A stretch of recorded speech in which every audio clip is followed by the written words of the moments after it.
посока. Усложняваме упражнението, като насочвам кучето в посока по вятъра. И съответно там аз се намесвам в воденето на малките кучета.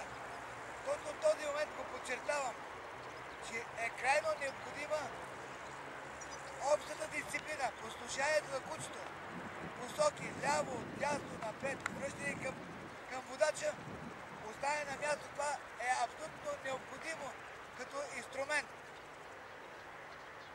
за да може да бъде завършен успешно намирането на дивича, отстрелването и неговото намиране.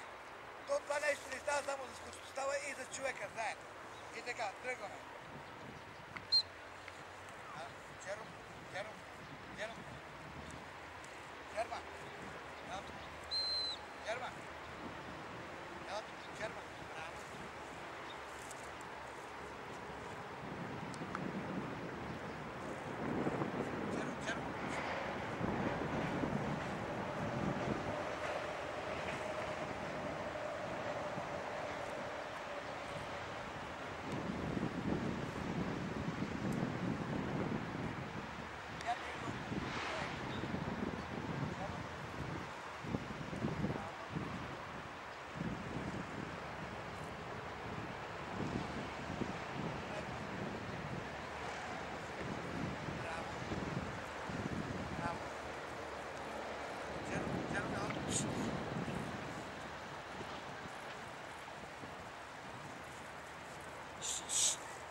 Bravo.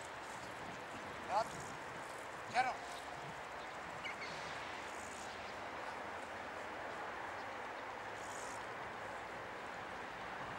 Сега, може би ви прави впечатление,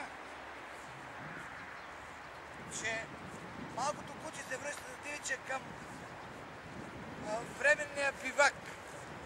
Това е съвсем разбираемо, тъй като в момента при него наделява стадното чувство. И затова аз първоначално не обръщам внимание на някои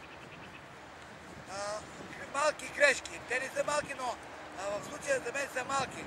Аз преследвам главната цел да свиква с новата миризма и да търси по